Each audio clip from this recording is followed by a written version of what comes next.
almost thought it would have been way more appropriate just to come up here and like just do the wave, like starting on this side and just kind of going all the way across and then going back across this way. Because, man, we have something to celebrate this morning, right? Like, I think it's so interesting. It's so easy for the church to come in and be like, oh, Jesus rose from the dead. Man, that changed it all.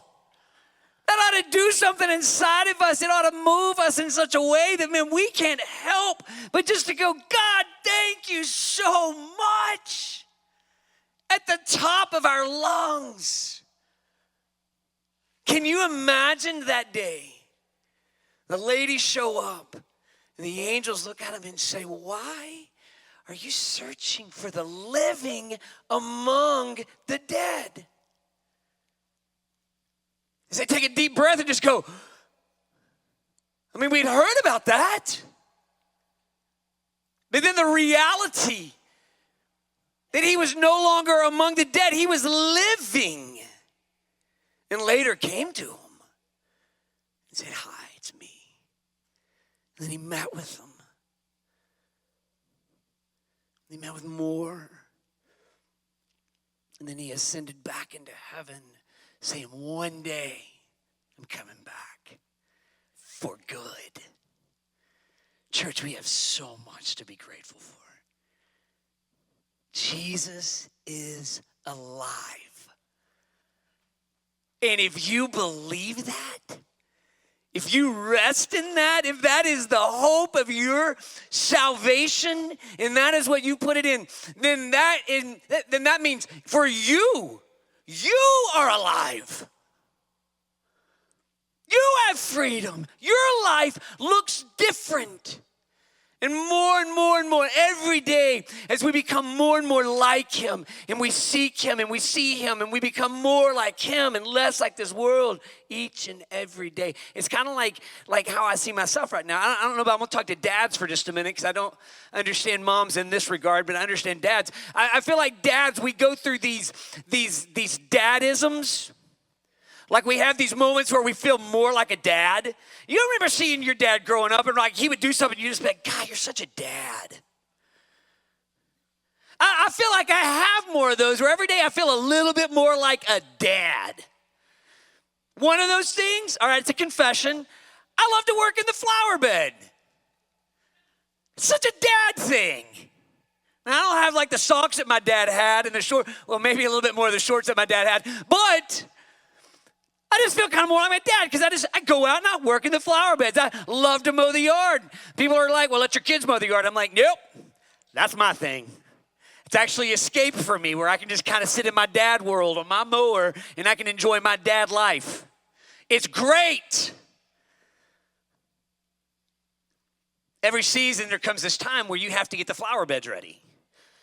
And if you are in flower beds a lot, you understand that, right? You go out and like the spring starts coming and the weeds start popping up. And one of the things that we have out here in most of the houses out in our area, and most of the houses in the area, we have like this dreaded thing on flower beds. It's called Bermuda grass.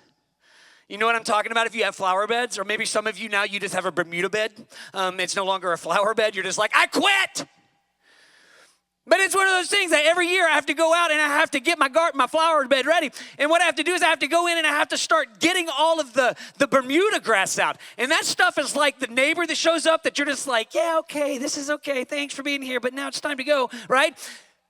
And I know to the untrained eye, you would think, well, gosh, that's easy, bro. Just go over there and grab a handful of it and yank it out. Yeah, that's great. You knock the tops off of it. It's kind of like getting a haircut. It just keeps going. Why?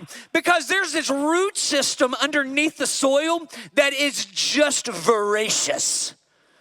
And as you begin to dig, and you start pulling it out, you start on one end of your flower bed, and you find yourself on the other end of the flower bed chasing the same root. What you thought was going to be a quick, just like I'm going to clean this up real quick so I can plant some stuff, turns into just an all-out demolition of like your front yard. And so we find ourselves like going, man, like there's just all of this and I got to get it all out. And I got to thinking about that for just a minute because it kind of reminds me of life, right? Because how often do we just kind of come into our lives and go, yeah, I mean, I got a few things I need to work on. I got a couple things I need to clean up just a little bit, right? Like if I can just kind of knock this out, then everything will be good. And what we forget to see is how much underneath the surface of everything of our lives is happening, that once we start going after things, we start going, oh my gosh, there's this, and then there's this. And man, I'm a broken individual. I'm needing something. I think what's interesting about our life so often, and it's kind of like this Bermuda grass, right? You don't always realize how deeply something is rooted until you try to start removing it. Have you ever had that happen in your life? Like something's you're wanting to get rid of, maybe it's a bad habit, and the next thing you know, the more deep that you try to start digging into that, it's just so deep inside of your life. I wonder who that's true of besides just me. We've got this stuff in our lives that we need to move and get out. On the outside, we look great, but underneath, not so great.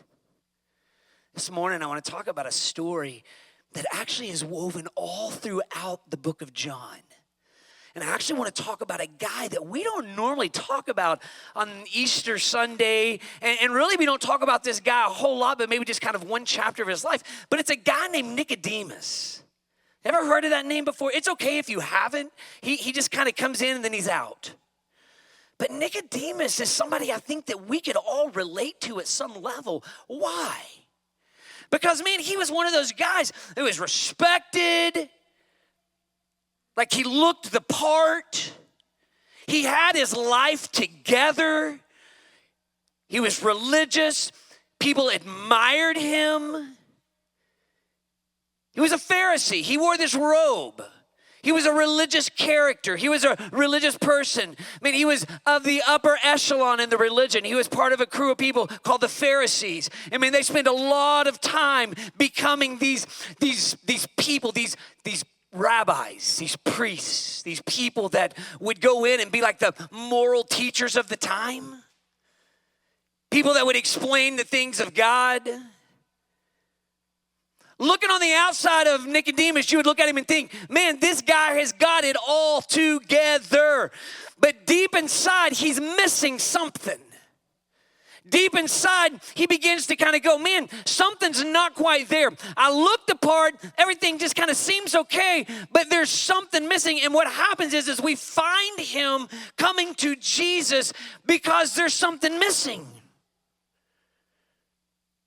And what's interesting is that he comes to Jesus because he is a religious person, a Pharisee, who did not find Jesus very entertaining. He came to Jesus one night. Look in John 3, starting in verse 1 with me. It said, there was a man of Pharisee named Nicodemus, a ruler of the Jews. This man came to Jesus by night and said to him, Rabbi, we know that you are a teacher come from God, for no one can do the signs that you do unless God is with him. Now stop for just a minute. Nicodemus is a big deal.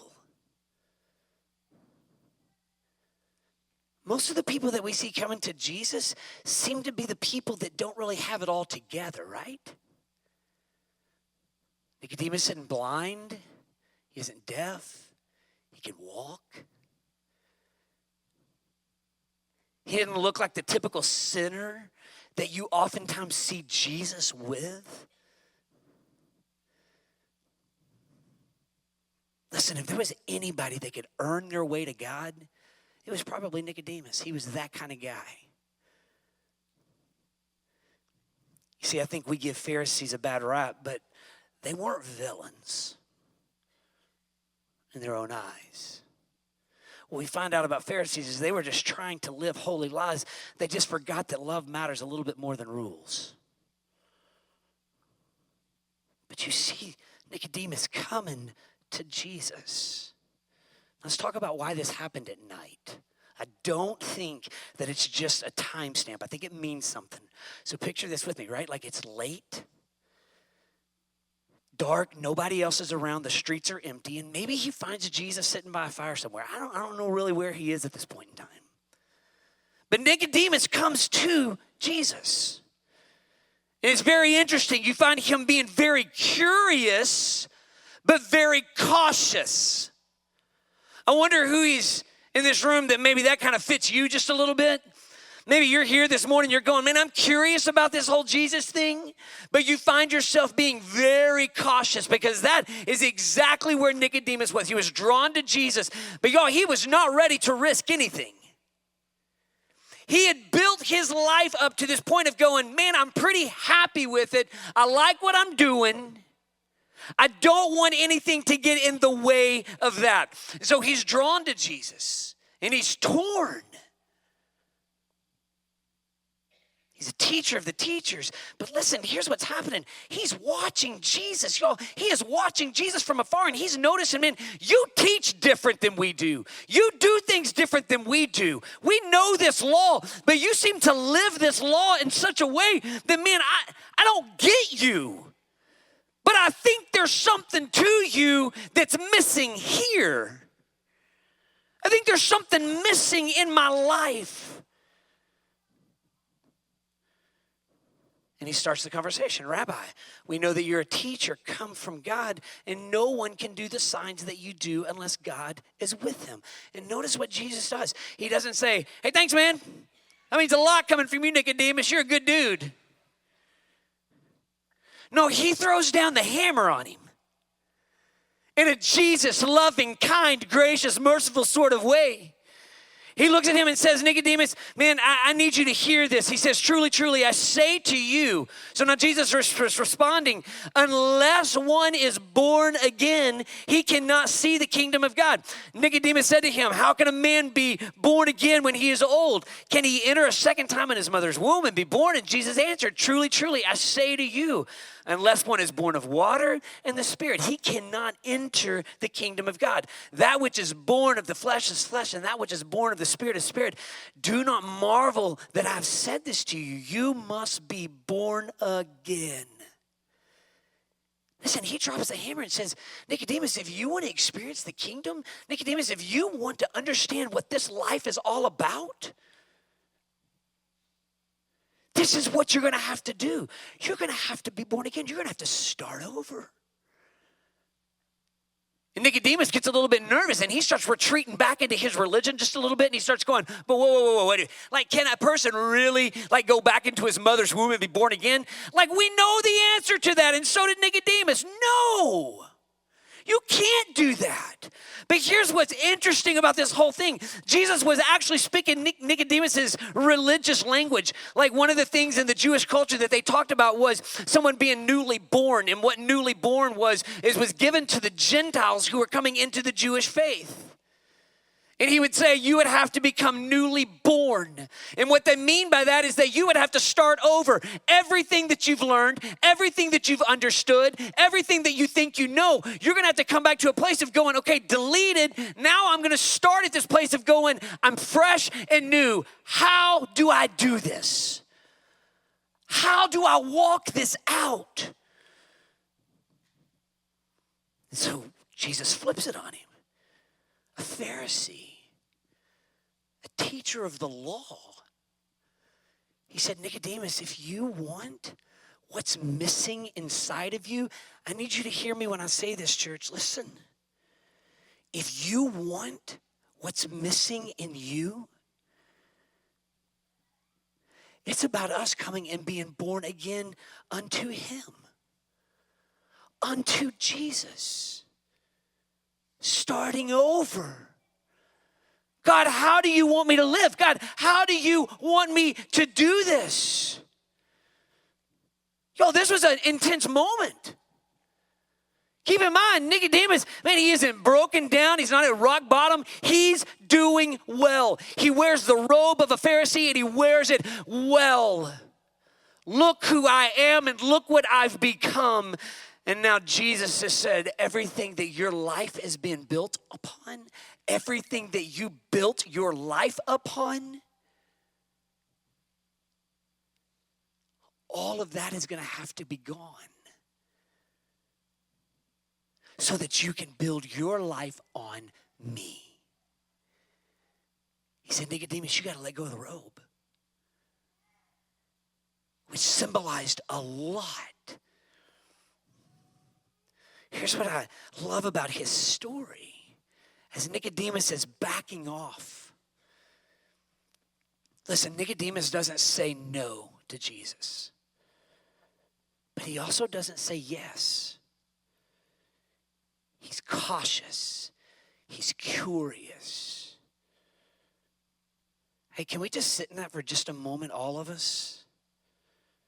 Listen, and this is where you just need to know how I talk, how I preach. I kind of want to crawl up in your space for just a minute, and I want to ask you a simple question.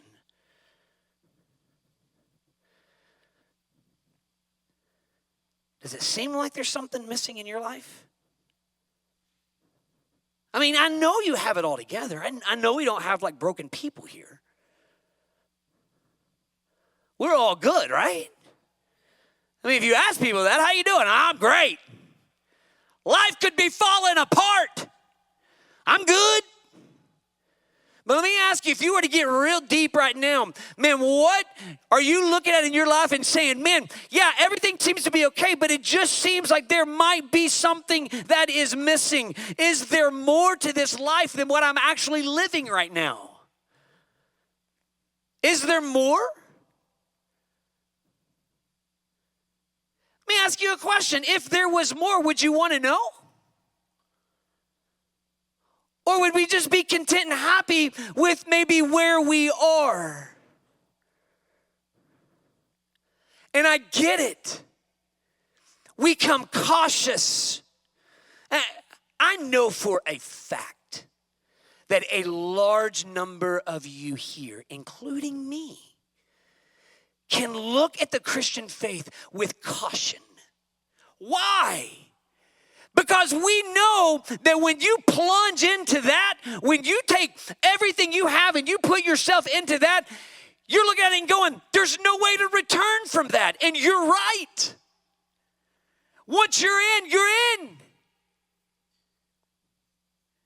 And so it's scary at times to go, Jesus is asking me for everything. He wants all of me. He wants every part of my life. Yes. Dustin, that scares me. I get it. He gets it too. He knows what he's asking you for. But he also knows the life that you can have in him if you surrender your lives to him. And so you may be feeling that pull. Man, I don't care how churched you are. I don't care if this is the first time that you've been since last Easter. I don't care if you've been here for the 12 years that we've been in existence. At some level, we all face looking at Jesus and going, Jesus, is there something more that you're calling me into? And God, what is that going to mean for me to do that? It's going to mean that we're going to have to take off some robes. We're going to have to remove some things that we've built our lives upon, that we look at and go, no, this is great. And I don't know what that is for you. Maybe for you, it's taking off the robe of control. You love control. You want to be in control. You know what your life needs, and you know how to get it. So as long as you got the reins of this horse, man, you're like, let's go. I got this. Maybe for some of you, it's the robe of pride. You just can't give it to somebody else to figure out for you because you can do it. Maybe for you, it's the robe of reputation. You've built who you are. You've built what you're about. And to step away from that means that, man, other people are going to go, man, but you're no longer who you were. Now who are you, right? And so you've got this reputation. Man, if I give myself to Jesus, what are my coworkers going to think? What are my friends going to think if I give myself to Jesus? What is my family going to think? You know the scariest one for the person who's been coming to church all of their lives? What is my church going to think? I thought they already knew that I was serious about this, and now I'm stepping in and going, I'm in, I'm fully in, I'm all in, nothing is holding me back. We're afraid that people are going to look at us and go, oh, but I thought you already did that. And so we would never come to church and actually talk about being all in because we just put up the facade that we're there, and we're not. So what do we need to remove? What do we need to take off so that we can begin to live in this life that Jesus offers, life to the full? Do you want that? Hey, if you were missing more life, would you want it? If you knew that you could breathe more of Jesus in and be filled with him, would you want that? And would you be willing to admit, I'm not there? Cautious, but curious. Now jump to scene 2 with me. Because there's another scene that we find Nicodemus in, and this is where we kind of start losing him in the chapters just a little bit. But what we see in this next scene is Nicodemus taking a little bit more of a subtle step. This has happened in John 7 at the Feast of Tabernacles or the Feast of Booths. And several weeks ago, we talked about the Feast of Booths, right? Like it was this Jewish holiday where they would come together and they would celebrate together. And they would be reminded of the times that they lived in the wilderness in these booths. And so they would have these little booths that they would set up and they would live in that. And there would come this point in time where the priest would bring these big buckets of water to the top of the temple steps. And he would take them and they would pour them down the steps and they would flood down the steps down into the streets. And it was a reminder of them of what God's Spirit is going to do one day, right? Like he's going to pour that out on them one day and they're going to get to experience the fullness of like this God filling them up. And what's interesting is Jesus is there at this party. So they're talking about what could happen one day, and Jesus steps up and interrupts this entire party. Imagine like him walking up with me, like I'm preaching right now, and he just goes, hey, let me have the mic real quick. And I'm like, and so Jesus steps up in front of all of these people, and he says in John 7:37, he says, if any one of you are thirsty, he says, let him come to me and drink. You're talking about what you could experience one day, and I'm telling you that is in me. Whoever believes in me, as the scripture has said, out of his heart will flow rivers of living water. Now this he said about the Spirit, whom those who believed in him were to receive. For as yet the Spirit had not been given because Jesus was not yet glorified. So Jesus steps in, and y'all, it is a mic drop moment. He says, what you're teaching right now, let me tell you a little bit more of the truth. Actually, what you're wanting is right here with you, and you can experience that. All you got to do is come to me and drink. You see, we would look at this and just go, man, what like a party. Jesus, you just like made this a whole different ball game. He actually threw a wrench in the whole thing. You got the religious leaders going, who does he think he is? Are you kidding me? You can't do that. But here's the problem. You've got people over here that are buying it, that are going, yeah, dude, this is awesome. Man, he's talking like we've never heard people talk before about this kind of stuff. This actually sounds good. I'm actually wanting some of that. What do I do to get that? Religious leaders over here going, we got to take him out. So they send the guards. They send the guards to go arrest him. They go over there, they try. They come back to the religious leaders and they're like, where is he? They're like, bro, we couldn't touch him. The way he's talking right now, that's with authority. We've never heard this before. So they're ready just to throw him under right then and there. But Nicodemus, a Pharisee, steps up.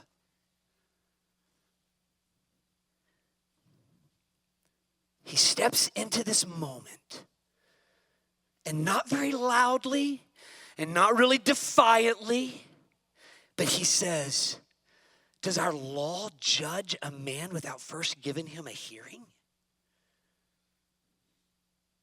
Does our law judge a man without first giving him a hearing? He's not in full defense of Jesus, but it is a stand. He's going, we need to give him a trial. And you would think that the Pharisees would be like, oh yeah, Nicodemus, you're right, man. I forgot about that part of the law. But they looked at him and said, you shut your mouth too.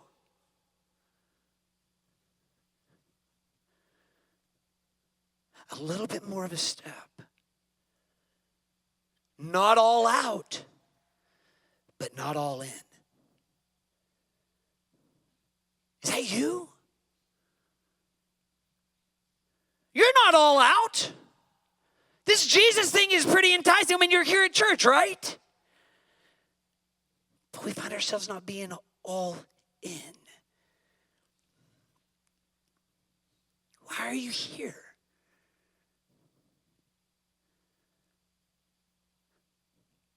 Are you here because, man, this is just what you do?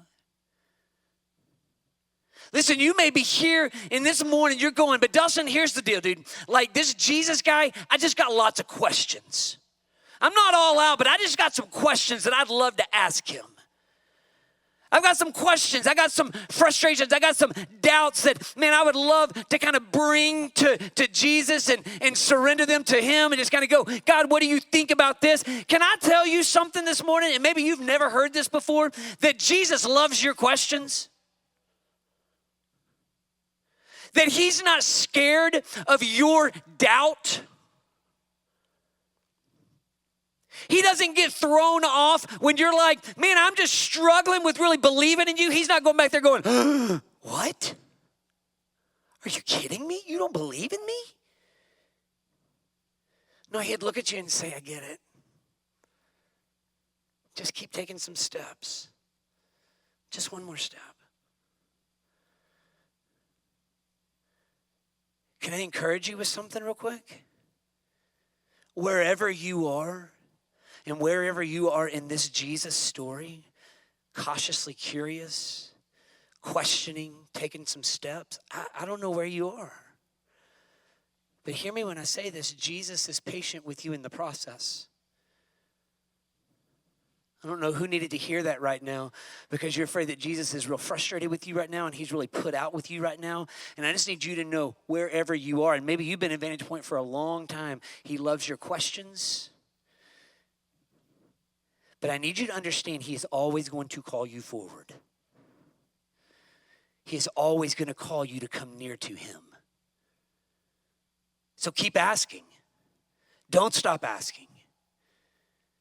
He's working in those moments. I'm reading a book by Tyler Staton called The Familiar Stranger, and I love what he says. He says, if we want to know the King and live in his kingdom, it can't happen from a safe distance. Do you hear that? It can't happen from a safe distance. It can't happen by spectating, and it can't happen without risk and surrender. So those of you who are out there that are just going, but I just got questions right now and I'm not really sure how to take steps forward. Listen, it's going to take steps forward so that you can experience what it is that he wants to give you.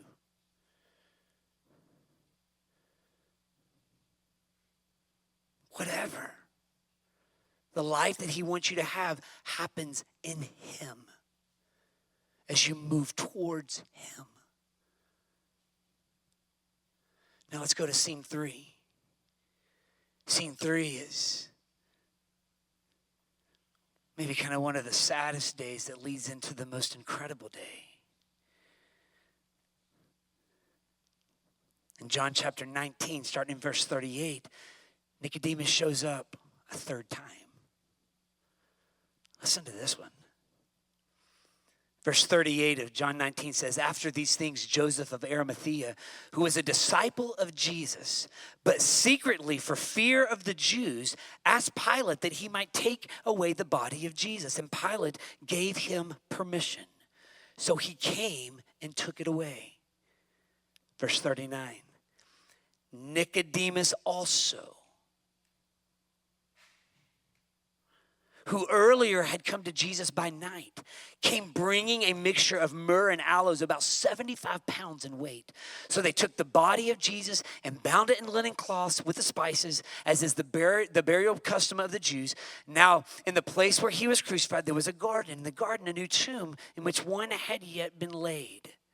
So because of the Jewish day of preparation, since the tomb was right at hand, they laid Jesus there.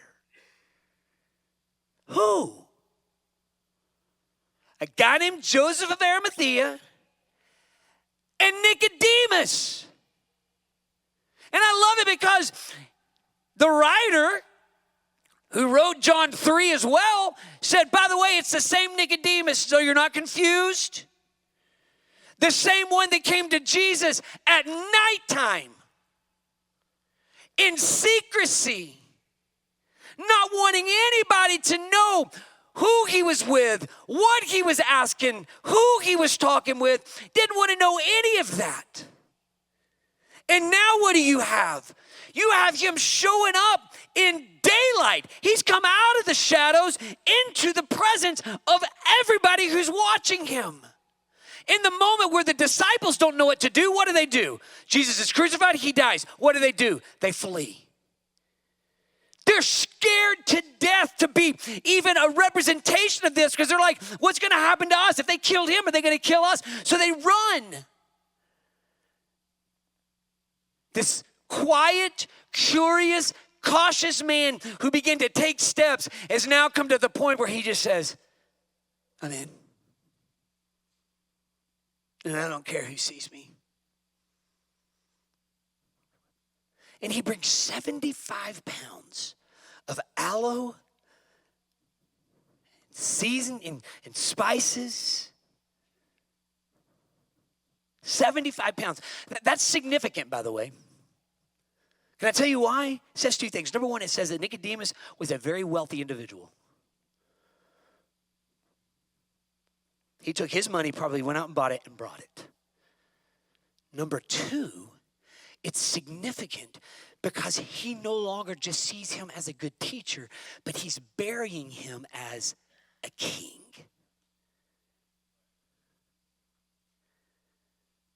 Everything flipped.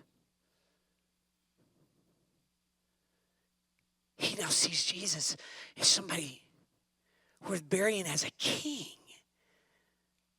Not a criminal, not a teacher, not a rebel, a king. So when everybody else is running from the cross,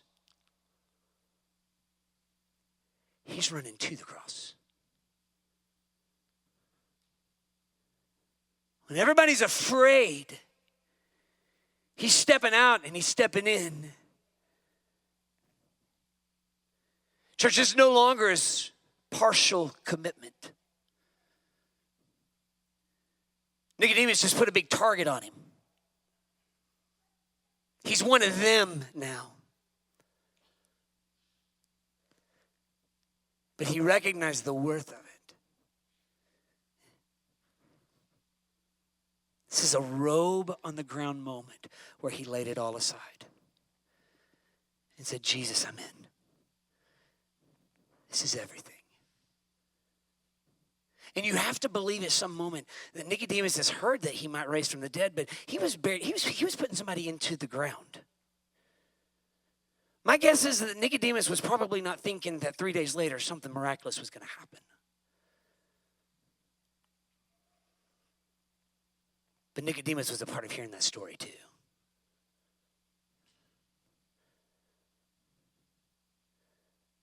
And can you imagine what's happening in his life in that moment?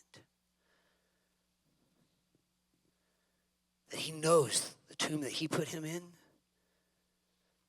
was empty. Does that not change everything about your life at that moment? Then when we give our lives to a king like that, man, and we watch him work and we watch him move and we go, man, God, you have done something miraculous. Man, I am a part of that. God, would you move in me so that, God, I can move wherever you want me to go? All in. I'm in. Let me ask you a question. What part of Nicodemus' story are you in right now? Again, religion aside, when you got baptized aside, where are you? Are you the cautious questioner? Oh, please listen to me. Don't disconnect yet. Because this is where it gets good. You're a quiet and questioning kind of person. You still kind of stand on the back, not really sure you're ready to take the plunge.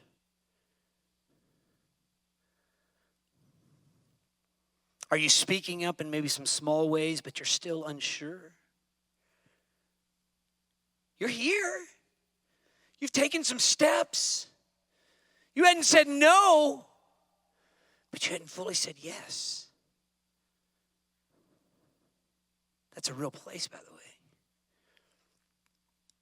Or maybe you're here this morning and you're ready. Because I'm ready to step out behind the shadows of the cross, and I'm ready to step into the light of who Jesus is so that I can have the fullness of him. I don't know that I've ever done that. I don't know if I've ever stepped in and said, I'm in. Because Jesus is alive, I think there's 3 things that we can pick up on. Number 1, you get to approach him with your questions and your apprehensions.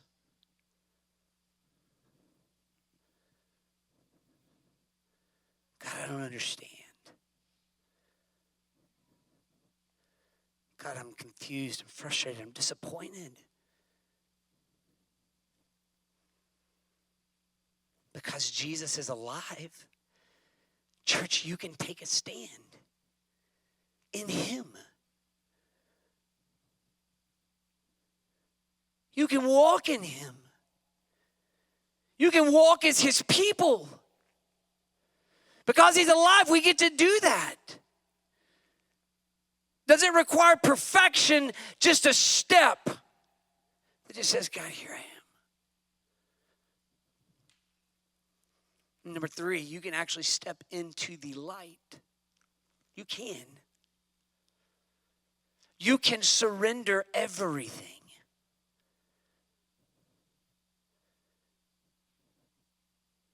And be filled and fueled by him, who gives you everything that you need. You can do that.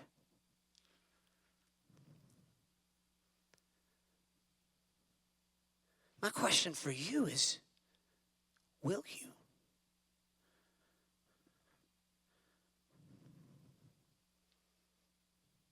Will you give everything to him? Luke 9:24 says this, for whoever would save his life will lose it. But whoever loses his life for my sake will save it. For what does it profit a man if he gains the whole world and loses or forfeits himself?